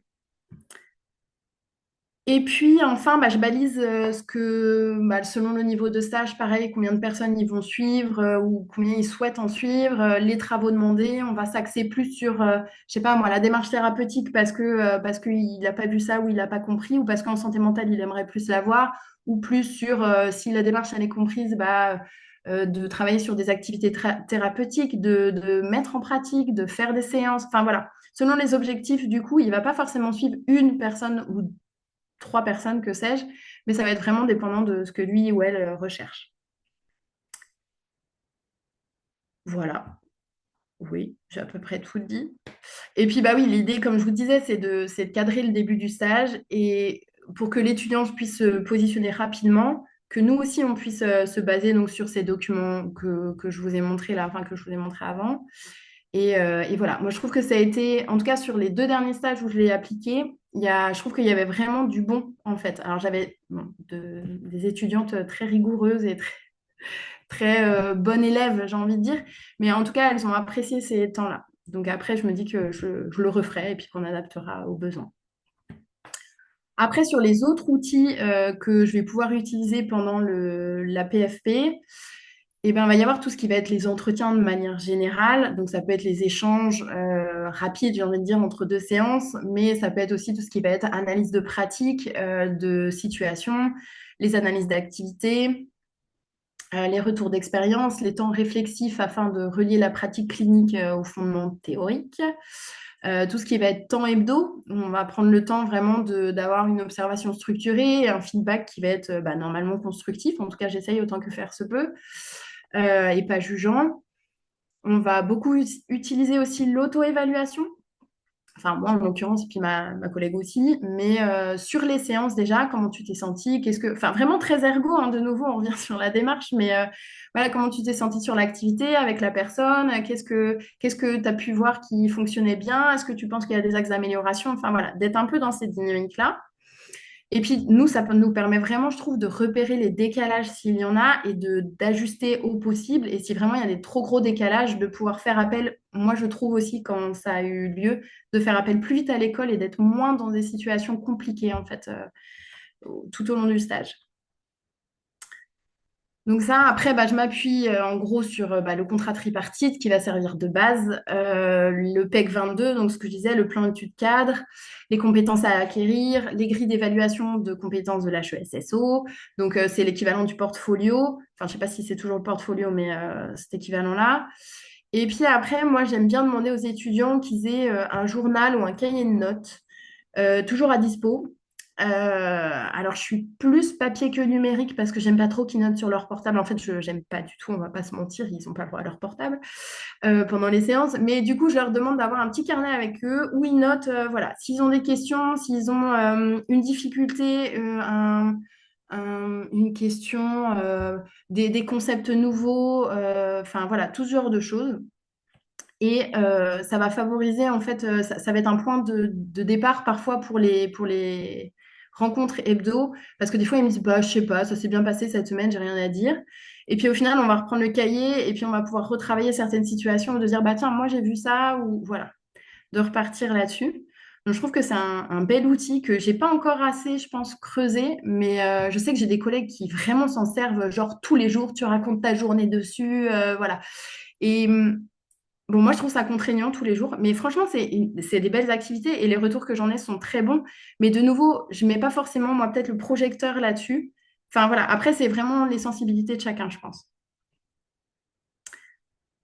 Donc ensuite, donc, comme j'en ai parlé, bah, il y a la supervision. Alors, c'est surtout un outil pour eux, mais ça peut être aussi un outil pour les professionnels. Moi, j'invite tous les professionnels à se faire superviser. Et voilà, mais en gros, c'est à réfléchir à ses pratiques, à pas rester forcément dans son coin et à se dire bah, je fais bien et c'est OK, à avoir au moins du lien avec d'autres professionnels, à accueillir des étudiants parce que ça renouvelle en fait les concepts, les façons de voir les choses, enfin tout ça. Donc moi, je trouve que, enfin moi, j'en fais régulièrement des supervisions et c'est chouette. Ça me permet vraiment d'avancer. Et puis, actuellement, là, pour les jeunes professionnels ou les personnes qui souhaitent ajuster leur pratique, il y a aussi du mentoring ou du tutorat. Alors, ça se développe de manière assez embryonnaire, mais l'idée, c'est d'accompagner les personnes, donc les professionnels, dans la pratique, par exemple, en santé mentale ou en reprenant une démarche ergo ou en analysant de nouveau une situation problématique. Donc, on n'est pas sur de la supervision parce que, de nouveau, faut le DAS. Mais du coup, c'est de l'accompagnement plutôt quotidien. Voilà. Donc, ces dispositifs, ils visent donc à développer bah, la réflexivité professionnelle. On sait que c'est une compétence clé en ergothérapie et ça aide à ancrer la formation dans une démarche d'amélioration continue, du coup, inspirée de l'EBP. Donc, on est hyper raccord avec les textes. Et puis, le but de la PFP, pour moi en tout cas, hormis les buts pédagogiques et professionnels, c'est, je trouve, alors c'est pas forcément qu'ils fassent leur carrière en santé mentale, quoique, mais en tout cas, qu'ils découvrent que, bah oui, on n'est pas, enfin, qu'on est des tout, en fait, et qu'il n'y a pas la santé physique d'un côté, la santé psychique, même si c'est souvent, mine de rien, comme ça, et qu'il faut essayer de rallier les deux, et que souvent, bah, quand on soigne le psychique, on soigne aussi le physique, et inversement. Et du coup, voilà, c'est un peu d'ouvrir l'horizon sur le fait que bah, la santé mentale, c'est, comme dit l'OMS, en fait, j'ai plus la définition de la santé, mais c'est la santé mentale plus la santé physique. Ah, ils disent pas physique, je sais plus, j'ai plus les mots en tête, mais c'est vraiment un tout. Et ça, je pense que c'est hyper important. Et c'est globalement les retours que j'ai en mode, bah dis donc, je pensais pas que la santé mentale c'était ça. Et chouette, ça y est, c'est gagné en fait. Alors, je sais pas pour combien de temps et voilà, mais dans l'idée, ça permet de se dire, ok, ça va être une sensibilité que les étudiants ou les étudiantes vont avoir par la suite. Alors, généralement, il y en a beaucoup qui l'ont, hein, on s'entend. Mais voilà, pour certains, c'est vraiment de se dire, ah bah oui, c'est pas que la conothérapie, hein, Muriel. Voilà, il y a autre chose aussi. Et puis, on travaille avec des humains, quoi, hein, des gens. Les éléments, du coup, les concepts que je peux aborder pendant la PFP, donc il y en a beaucoup, comme vous pouvez voir. Généralement, je reviens déjà sur les concepts de la santé mentale en général, donc ce que c'est la relation thérapeutique, ce que c'est le cadre, ce que sont les activités thérapeutiques et les modèles conceptuels. Bon, généralement, c'est des éléments que je vais euh, granulariser, c'est le terme qui me vient du coup, mais que je vais adapter en fonction du niveau de l'étudiant et du stage de l'étudiant. Mais globalement, c'est des choses qui vont forcément voir, en tout cas pendant la PFP. Après, bon, on va avoir la démarche ergo en santé mentale, alors qui n'est pas forcément différente que la démarche ergo dans d'autres stages. Mais justement, c'est le concept de dire, mais en fait, c'est la même chose. C'est juste qu'on met de nouveau pas le projecteur sur les mêmes données. On va peut-être être plus attentif, par exemple, je sais pas, moi, aux personnes ressources. Alors, oui, non, c'est peut-être pas le bon exemple, mais aux loisirs, par exemple. Voilà, moi, je vais m'attarder sur les loisirs. Qu'est-ce qui vous fait plaisir? Ou enfin, des fois, il n'y a pas de plaisir, donc c'est ça qui est compliqué. Mais enfin voilà, d'être en tout cas de mettre le projecteur sur des choses qu'on mettrait peut-être pas si on était en somatique, si on devait être voilà, vraiment cliver les choses. Ensuite, moi, je vais aborder tout ce qui est le premier entretien en ergothérapie, donc qui est moi mon évaluation primaire. Quels éléments on met dedans? Enfin, moi, je le fais généralement en mode, alors, qu'est-ce que tu penses que je vais demander à la personne? Ok, donc premier petit briefing, ok. On discute un peu, il en rajoute, il ou elle, la personne, on va dire, elle en rajoute. Après, je fais mon entretien, je lui demande, est-ce que tu as perçu d'autres choses? Oui, il en rajoute encore. Et après, on fait une comparaison entre ce que moi, je demande globalement et ce que elle a noté. Et puis, du coup, on fait un raccord et je lui demande de faire elle, un peu sa trame d'entretien. Et selon l'année dans laquelle elle est, je lui demande de faire un entretien après avec une personne, avec sa trame à elle, avec, du coup, si c'est...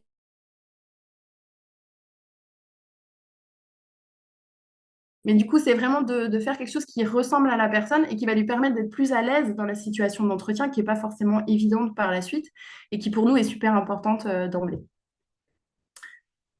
Donc voilà, après, il va y avoir tout ce qui va être préparé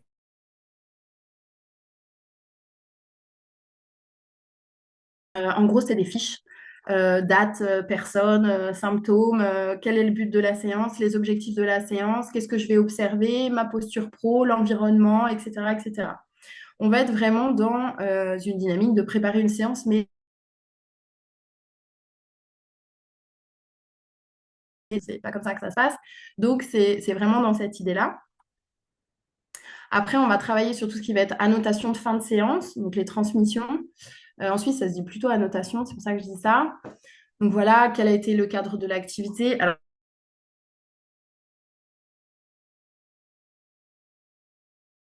l'activité, la relation de la personne à elle-même, à l'objet, à l'autre, au thérapeute, à l'activité de manière plus générale et l'activité thérapeutique, voilà, qu'est-ce qu'il a fait en deux mots. Mais, euh, mais voilà, ça va permettre aussi de, pareil, de baliser un peu tout ce qu'on peut, de faire un espèce de scan sur tout ce qu'on va voir, observer, regarder pendant l'activité.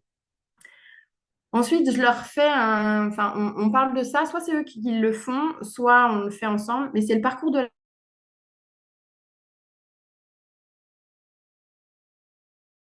à travers tout ça, il y a mille et une choses, surtout quand on est indépendant. Et l'idée, c'est de revoir en fait chaque étape et de la faire faire à l'étudiant ou l'étudiante pour qu'il en prenne conscience et puis qu'il se l'approprie.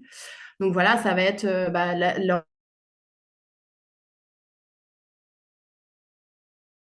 l'orientation, les objectifs, le plan de traitement, les moyens mis en œuvre, donc séance, analyse d'activité, annotation, facturation, réseau. Donc les réseaux, c'est, si ça se dit comme ça aussi en France, c'est tous les professionnels avec la personne, on se voit et puis on échange sur les objectifs en fait qu'on poursuit. Les ITV, ce sont les intervisions entre professionnels. Pour le coup, là, il n'y a pas la personne accompagnée. Et puis, plus ou moins, donc les rapports, c'est si jamais il y a un rapport à faire à l'assurance. J'en profite toujours pour le faire aux étudiants. Ça m'évite de le faire. Mais non, je plaisante. Mais du coup, c'est un bon exercice et ça permet vraiment de voir pareil si l'étudiant il a bien compris enfin, qu'est-ce qu'on a fait ensemble, dans quelle idée, dans quelle dynamique, etc. Il y a d'ailleurs un rapport, un modèle de rapport sur l'ASE, mais moi qui ne me convient pas, c'est avec la CIF, ça me parle pas trop, je suis désolée.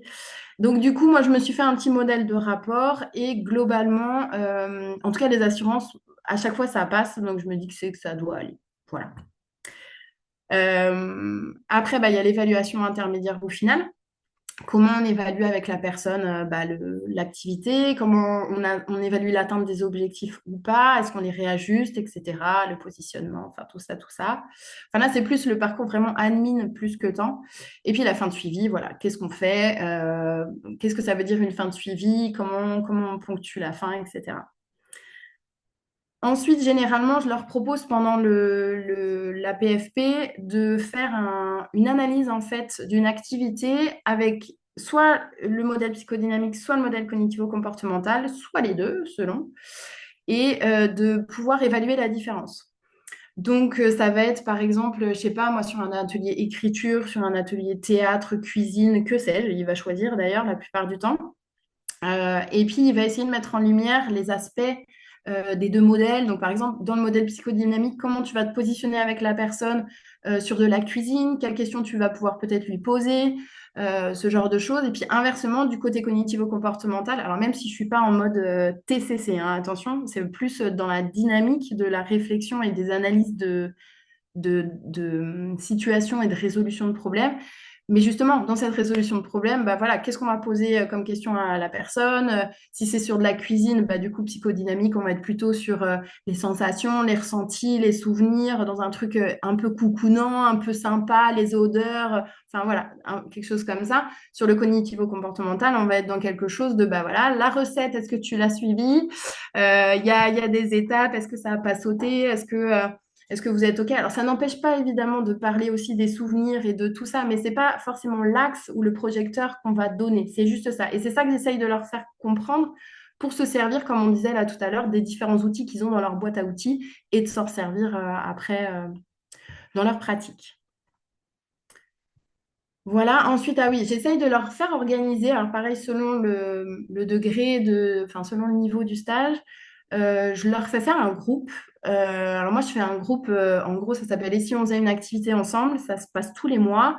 C'est pour toutes les personnes que j'accompagne. Il y a la seule indication, je dirais, c'est travailler autour des habiletés sociales. Alors, travailler, c'est pas vraiment le terme, mais euh, se rencontrer, faire du lien, être avec les autres, quoi. Des fois, c'est sortir de son domicile déjà. Donc, c'est cette idée-là.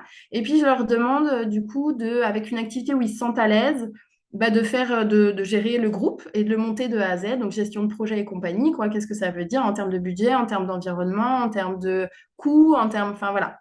Budget, coût, c'est la même chose, mais tout ça, tout ça. Ça, c'est généralement des expériences hyper sympas parce que nous, on est en mode. Alors, non, je croise pas les bras, mais on profite en fait. On profite de voir. Moi, je fais ça généralement à la fin du stage. Ça permet de profiter de voir si l'étudiant il a saisi un peu la façon d'organiser la séance, la gestion du groupe. Alors, évidemment, je ne le laisse pas tout seul, hein, enfin, on est ensemble. Mais le dernier que j'ai fait, le dernier groupe, c'était une activité chant et c'était super chouette. On a chanté, bon, je ne dirais pas ce qu'on a chanté, mais c'était super chouette. Il y avait une dynamique très sympa. L'étudiante était en même temps toute, enfin voilà, elle était décontenancée, mais en même temps, elle a tenu le cadre tout le long. Enfin voilà, franchement, c'est des chouettes expériences et à voir en fait. Moi, je trouve que c'est vraiment génial. Mais après, enfin voilà, moi j'aime bien ça. Donc voilà. Et puis, la dernière chose, et ça, c'est un truc spécifique suisse et qui est pas mal. On peut dire que c'est pas mal. Mais c'est de faire un CAGAS. Et attention à vos yeux, parce que ça fait mal. Voilà. Donc en fait, le GAS, c'est le Goal Attainment Scale. En France, je crois. Enfin, je l'ai déjà vu dans des études, mais je ne l'ai pas trop vu en ergo, donc je ne sais pas. Mais en Suisse, en tout cas, chaque année, pour les ergothérapeutes indépendants, en fait, la commission paritaire pour la qualité, donc qui est représentée par l'Association suisse des ergos, par la Croix-Rouge suisse et puis par Santé suisse, donc les conventions tarifaires, il demande de réaliser une évaluation de la qualité des résultats que vous faites en ergothérapie, donc avec le GAS. Et on doit faire pour au moins 5 personnes. Et ça, voilà, je vous ai juste montré un exemple, donc c'est anonymisé. Mais alors, c'est moi qui l'ai fait, je sais pas, c'est la première année que je le fais, moi, donc officiellement en tout cas. Donc, je ne sais pas si c'est tout à fait bon, mais l'idée en tout cas, c'est de faire un objectif zéro et puis de voir, nous, la granularité, là, justement, des étapes, sous-étapes qu'on peut avoir et d'évaluer après, donc c'est la valeur atteinte, là, ici. Donc, vous voyez, on se met à zéro, donc d'ici 3 mois, monsieur va chercher son courrier seul à la boîte aux lettres, par exemple, au moins une fois par semaine. Si ça va, si l'objectif n'est pas forcément atteint, elle va chercher son courrier uniquement avant les séances d'ergo. Et puis, si c'est pas du tout atteint, c'est genre, il ne va pas du tout chercher son courrier. Ensuite, il va chercher son courrier seul une fois par semaine, sans hésitation ni anxiété notable. Ou alors, la plus 2, c'est monsieur va chercher son courrier seul une fois par semaine et l'ouvre avant l'arrivée de l'ergothérapeute. Donc ça permet de définir des choses assez structurées qui sont assez cadrantes finalement, ou pas cadrantes, structurées du coup, je pense que c'est le terme pour les étudiants, parce que des fois en ergothérapie, en santé mentale, alors bon, surtout du côté psychodynamique, mais du côté même cognitivo-comportemental, des fois, ils ne voient pas forcément les degrés ou les atteintes des objectifs, et c'est pas évident de granulariser là ou de faire des sous-étapes. Nous, ça nous paraît logique peut-être au bout d'un certain temps, mais pour eux, pas plus que temps. Et cet exercice-là, du coup, ça leur permet en fait de baliser ça. Alors nous, on le fait à distance, c'est-à-dire que l'accompagnement est déjà fait et on le balise. Enfin, d'ailleurs, c'est un joli, j'ai mis le joli, j'ai mis plus 2 plus un plus 2. Mais voilà, des fois, ça marche pas et du coup, on est en dessous. Quand je fais ma démarche ergo, je fais pas un GAS dans ma tête. Enfin, je l'écris pas, en tout cas, je le rédige pas. Mais finalement, on l'a en tête, ce truc-là. Et le fait de pouvoir le poser sur un papier pour les étudiants, c'est hyper visuel et ça leur permet de nouveau, de granulariser les activités, les objectifs, pardon. Donc voilà, j'arrive à la fin. J'espère que j'ai pas trop perdu de personnes, mais en tout cas là, c'est bon. Ceux qui étaient là sont restés là. Donc en résumé, l'idée c'est de se dire que bah, le suivi administratif, il est important quand même quand on est étranger et qu'on veut s'installer en Suisse ou qu'on veut être frontalier. C'est des démarches qui sont coûteuses en temps, en énergie, en argent et en émotion.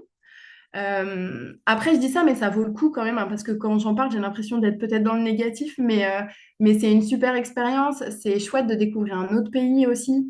Enfin, voilà. Là, j'avoue, moi, j'ai fini cette expérience-là. Je suis rentrée en France il y a quelques mois, du coup, mais c'était 5 ans où, voilà, ça a été plein de choses hyper nouvelles et hyper chouettes. Donc, voilà, j'invite les gens à le faire, mais en effet, voilà, ça coûte. Et ça, c'est une réalité.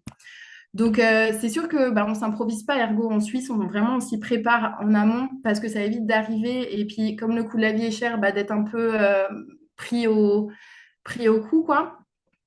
Voilà. Concernant l'ergothérapie, bah, l'admin suisse, c'est légèrement différent, mais globalement, même s'il y a certaines spécificités, on est dans les mêmes objectifs globaux. Il n'y a pas de choses vraiment radicalement différentes.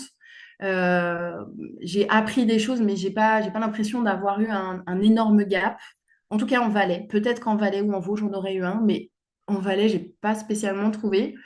Et puis, en ce qui concerne les périodes de formation pratique des étudiants, bah, moi, ce que je revois et quand j'en parle avec mes collègues, c'est surtout que souvent, c'est difficile de concilier les demandes officielles de tous les textes, le suivi de l'étudiant, l'emploi du temps du quotidien, la vie pro, perso. Enfin, voilà, c'est vraiment, ça prend du temps, tout ça. Et je trouve que c'est un domaine qui mériterait qu'on ait plus d'outils pratiques, nous, en tant qu'ergo. Alors, certes, à adapter, hein, comme ce qu'on fait au quotidien, mais pour nous soutenir bah, dans cette démarche-là et nous donner, je pense, plus envie aussi d'accueillir des étudiants de manière générale. Voilà. Bon, bah, j'espère que ça a été. Et puis, et puis voilà, que c'était pas trop formel. Et puis, bah, du coup, on passe aux questions. Ben, merci Il y en beaucoup, a. Mylène, de tout ce que tu viens de nous partager. En tout cas, moi, j'aurais déjà envie de dire quelque chose. C'est ouah, je veux dire, l'accompagnement des stagiaires avec une espèce de DU, si j'ai bien compris, à passer pour pouvoir être accompagnant. C'est impressionnant parce qu'effectivement, ça donne un accompagnement qui est réfléchi. Je ne sais pas si on sait, enfin, en tout cas, moi, dans l'accompagnement des stagiaires que j'ai pu avoir, même si on essaye de le faire du mieux possible, je ne crois pas avoir identifié autant d'étapes, de questionnements, d'outils. C'est assez impressionnant quand même, hein, toute cette démarche-là. Mmh. En Bah, sur tout cas, le... c'était très clair. Mmh. Merci. Mais sur le CAS, c'est ce que je disais, il y a beaucoup de choses finalement, on le sait déjà. Et souvent dans les formations d'ailleurs qu'on va faire, il y a ce truc-là de on le sait déjà, mais c'est juste que c'est compilé en fait. C'est compilé et ça vient un peu remettre tout au même endroit. Et moi, ça m'a vraiment permis du coup de restructurer mon accueil parce qu'au final, j'étais un peu, quand j'étais en institution, j'avoue, je me laissais un peu porter par l'institution en fait. Et j'avais moins ce côté ou moins ce souci finalement, je pense, de transmission et d'apprentissage. Un peu moins parce que enfin, je l'ai toujours fait quand même, mais là, en étant seule aussi, ça vient un peu. C'est moi qui porte le truc, quoi. Donc, je vais pas leur dire bon, bah, aujourd'hui, tu me suis, tu regardes et Mmh. on en parle ou pas à la fin de la journée si j'ai le temps. Non, c'est pas ça, quoi. Donc, c'est vraiment un temps, c'est clair, à consacrer. Mmh. Oui, Tony, toi, tu es au Canada. Ça se passe comment au Canada, l'encadrement des stagiaires? Oui, en fait, premièrement, merci, merci, c'est Mylène, pardon, Bien. Mylène. C'est très, très instructif. Merci pour ta présentation. Oui, en effet, donc ça fait 30 ans que je vis au Canada, donc j'ai vécu au Québec et j'ai travaillé en Ontario et maintenant à Vancouver. C'est la première fois que j'entends parler de l'ergothérapie donc en France, en français, en France, en Suisse romand. Et je me sens rassuré que l'ergothérapie, finalement, c'est très universel. Je veux dire, tout ce que ça me parle, quoi. Donc, étant français, vivant à l'étranger depuis plus de 30 ans, donc je me posais des questions justement sur sur ma profession au Canada. Est-ce que c'est la même en France ou en Suisse romande? Et comme je le dis, comme je le disais, c'est très universel, les termes que tu utilises et l'approche. Et donc ça, c'est rassurant. Et pour répondre à ta question, ou à votre question, pardon, Muriel, excusez-moi, j'ai vécu au Québec, on tutoie beaucoup. Euh, Tu peux me tutoyer?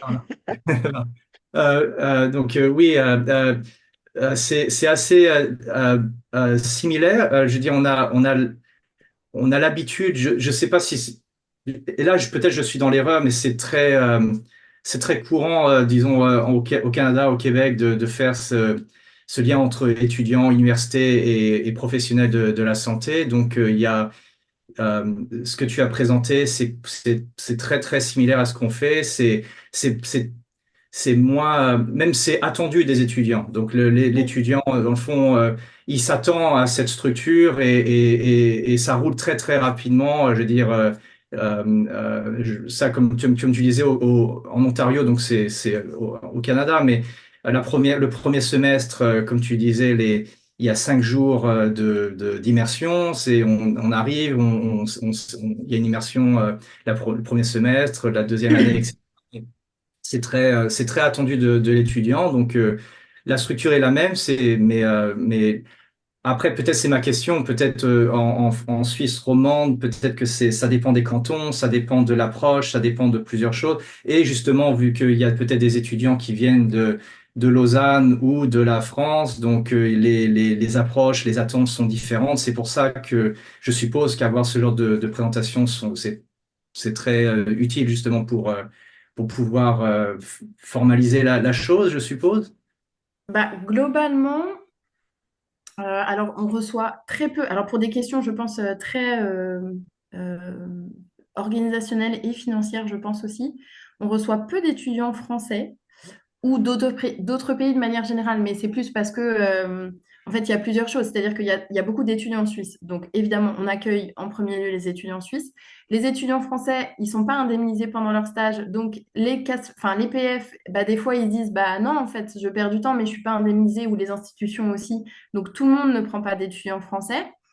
Et après, il y a des partenariats, évidemment. Là, la semaine prochaine, alors ça me fait sourire, c'est pour ça quand tu m'as dit que tu étais originaire, que tu habitais au Québec, au Canada, pardon, parce que j'ai une étudiante la semaine prochaine qui vient découvrir, là, elle est en stage pas très loin et on m'a proposé, elle voulait voir la santé mentale, donc je la prends une journée, voilà, et elle vient de l'Université de Canada, de Québec, oh, je sais plus, pardon, de Montréal, pardon, de Montréal. Et du coup, voilà, c'est assez drôle. Finalement, on arrive à faire des liens comme ça. De nouveau, je lui parlerai de ça. Après, enfin, c'est elle qui me dira sur une journée ce qu'elle voit. Mais on a fait une petite visio là aujourd'hui pour se présenter et faire un avant-stage justement.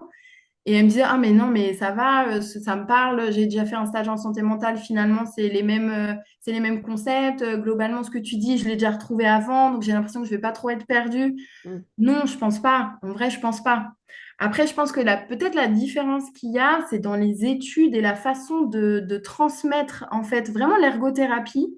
Parce que de nouveau, quand même, il y a certaines écoles, on va pas se mentir, qui sont teintées par certains courants, certains modèles. Euh, et puis, après, c'est culturel. C'est-à-dire en France, on va plutôt mettre le projecteur là-dessus, en Suisse là-dessus, et au Canada ou au Québec sur une autre. Donc, je pense que c'est aussi sur la construction de la maquette pédagogique où il y a vraiment là des différences, parce qu'on n'axe pas sur les mêmes choses. En tout cas, ce Euh, qui est intéressant, c'est qu'actuellement, la maquette pédagogique en France va avoir une réingénierie. Enfin, ça fait un petit moment qu'on l'attend, la Ouais. réingénierie. Donc, en tout cas, les ergothérapeutes se mobilisent, aussi bien le CIFEF, qui est le regroupement des directeurs d'IFE qui va proposer aux référents en santé mentale de se réunir, de discuter. Alors, pas forcément pour faire exactement la même chose partout, mais en tout cas pour tenter d'harmoniser, parce que tu as Ouais. raison, certains IFE sont teintés de telle et telle orientation. Et l'idée, ce serait qu'effectivement, on passe sur une orientation personne, occupation, environnement qui soit un petit peu plus universelle. Mais bon, ça veut dire que vous passez à un vocabulaire occupationnel qui n'est pas toujours bien entendu, en particulier en psychiatrie, parce qu'on a toujours cette préoccupation d'occupationnel versus contre-thérapie. Donc voilà, il y a toujours un peu cette dimension-là. Chez vous, Tony, personne occupation environnement, j'imagine que c'est votre tasse de thé partout. oui, donc bah, le PO, le CMOP, là, comme tu disais, c'est le Canadian Occupational Performance Measure. Ça vient d'ici. Ouais. C'est quelque chose d'ancré dans la culture, disons, au Canada. Je dirais que, comme tu disais, le lien entre la santé physique, santé mentale est c'est très naturel, disons, au Canada. Peut-être ça c'est mon point de vue, mais ici c'est beaucoup public et privé. Il y a beaucoup par exemple, moi je travaille beaucoup dans le privé, dans l'accident de voiture, accident de travail, etc. Et dans ce contexte, on a donc des avocats, des assurances et toute la panoplie là. Et dans le fond, le bon côté de cette approche, enfin, d'avoir donc des avocats, etc., c'est euh, euh, ils voient l'importance justement de la santé mentale et la santé physique, le lien entre les deux, dans le fond. Parce que dans le fond, ça, s'ils sont en cours, ils doivent présenter les deux et le pain and suffering, ce genre de choses. Donc, ce que j'essaie de dire, c'est dans le fond, c'est quand on voit un client au Canada, très souvent, on a naturellement, parce qu'on a été, euh, euh, on a eu l'enseignement justement avec du fait que ce soit très euh, généralisé, physique et mental. Mais aussi, on a aussi cette peut-être la personne derrière nous, l'avocat, disons, ou l'assureur qui nous dit, regarde la personne de façon globale Mm. pour pouvoir justement expliquer pourquoi cette personne ne peut pas faire cette chose physiquement. Est-ce que c'est justement un problème de dépression ou d'anxiété, etc. Donc on est tout le temps en train de penser au lien entre les deux facteurs. On n'a pas tendance à... J'ai travaillé à l'hôpital et en effet à l'hôpital, on a plus tendance à séparer les deux et c'est ça, l'approche est un peu différente. Parce que moi, je veux pas trop parler là, mais ouais, je sais pas si ça répond forcément à la question là, mais En tout Non, cas, mais oui, je c'est pense intéressant. Je trouve ça intéressant parce que là, il y a la France, la Suisse, le Canada. Il y a des représentations, c'est super intéressant. Mm. Moi, je trouve quand même que dans les étudiants là qui sortent, alors étudiants, étudiantes, hein, voilà, mais qui sortent là. Je trouve qu'il y a ce lien, il se fait plus. On sent quand même qu'il y a un pas en avant là-dessus. Moi, par rapport aux études que j'ai pu faire dans les années 2000, hein, j'ai eu mon DE en 2008. Euh, on parlait, il y avait vraiment, je trouvais, il y avait l'ergothérapie en santé mentale et les autres ergothérapies, quoi. Il y avait en santé mentale, la pédiatrie, la gériatrie, la rhumato, les brûlés, enfin, les personnes brûlées. Enfin, il y avait tout plein de choses, mais il n'y avait pas un truc, un peu un brassage où, bah oui, au final, évidemment que, enfin, moi, je me souviens, c'était un de mes premiers stages, mais que j'ai fait en neuro, où la personne, elle avait une CEP, et au final, les séances d'ergo, on faisait pas grand-chose en termes d'activité, parce que j'aimais pas trop la conothérapie déjà à l'époque. Donc, on faisait des activités, des jeux de société. Et à la fin, ce qu'il m'avait dit, donc on s'était vu un mois, la durée du stage, il m'avait dit, ah, c'était chouette, ça m'a fait du bien de parler avec vous, on parlait d'autres choses, j'avais pas l'impression d'être en thérapie, et au final, j'ai avancé en plus sans m'en rendre compte. Enfin, voilà, il y a vraiment cette idée-là, en fait, d'essayer, en plus, c'est notre job, je veux dire, de faire des activités qui sont chouettes, autant que faire se peut, de nouveau, et qu'il y ait enfin, d'essayer d'éveiller le plaisir chez l'autre, parce que c'est pas forcément évident. Mais en tout cas, d'essayer d'avoir des expériences positives, répétées, qui vont s'inscrire au fur et à mesure et qui vont permettre à la personne derrière, de nouveau autant que faire se peut, mais voilà, de se dire, ah ok, ça se passe bien ici, allez, j'essaye de le faire à l'extérieur. Et du coup, quel que soit pour le coup le trouble, qu'il soit physique ou psychique, quoi. Il y a vraiment ce truc-là, parce que je pense que même justement quand on travaille en neuro, et encore plus, j'ai envie de dire, il y a beaucoup de syndromes dépressifs, il y a beaucoup de choses qui passent à l'as, et que si on travaillait plus là-dessus, et ben peut-être que, alors de nouveau, je me fais peut-être, je vais peut-être me faire engueuler de dire ça, mais c'est l'impression en tout cas que j'en avais ou j'en ai encore quand j'entends parler certains collègues parfois. On est plus, bah voilà, sur faut rééduquer une épaule, quoi. Mmh. Oh mon Dieu. Enfin, moi, ces Mmh. termes-là, ça me choque, mais Mmh. voilà, c'est sûr que j'ai pas cet accès-là, en fait, et que du coup, pour moi, c'est, bah oui, mais l'épaule autour, il y a une personne, enfin voilà, qu'est-ce que vous aimez faire, quoi? Et on revient Mmh. sur les occupations, en fait. C'est quoi votre hobby? Qu'est-ce qui vous fait vibrer dans la vie ou qu'est-ce qui vous a fait Mmh. vibrer? On essaye enfin, je sais pas, de rendre ça un peu plus sympa parce que ça reste quand même des soins qui sont Mmh. souvent quand même contraignants, multiples, plein de professionnels. Faut créer des relations thérapeutiques quand même autant Mmh. que faire se peut avec tout le monde. Enfin voilà quoi, si on arrive en face de personnes, d'ergo, alors j'entends qu'ils sont en mode bon aujourd'hui on va faire de la conothérapie. Bah voilà, moi je me mets à la place d'eux en fait. Voilà. C'est ça l'idée, quoi. C'est de rendre un truc un peu pas fun, parce qu'il faut pas déprofessionnaliser le truc, hein, attention. Enfin, ça reste des activités thérapeutiques, tout ça, mais je sais pas, d'être dans un truc agréable, sécurisant, bienveillant, en fait, à l'écoute, vraiment dans ce truc-là, un peu, bon, un peu cocooning, hein, j'avoue, moi je suis un peu comme ça, mais voilà, de créer un cadre qui permet aux gens de se sentir bien. Ils sont Est-ce pas que bien, donc si au moins en soin ils arrivent à être bien, voilà. non, excuse-moi, ça a coupé en même temps, mais non, je voulais pas te couper, pardon, mais Non, c'est jamais fini. est-ce que ça, parce qu'au Canada, on a, je sais pas comment le traduire en français, c'est le client-centered, c'est vraiment centré sur le client, et c'est ce qu'on nous enseigne à l'école, que ce soit en physique, en neuro, en mental. C'est tout le temps être client-centered. Donc, on n'a pas cette mentalité. C'est un peu comme le mode médical euh, contre le mode réadaptation.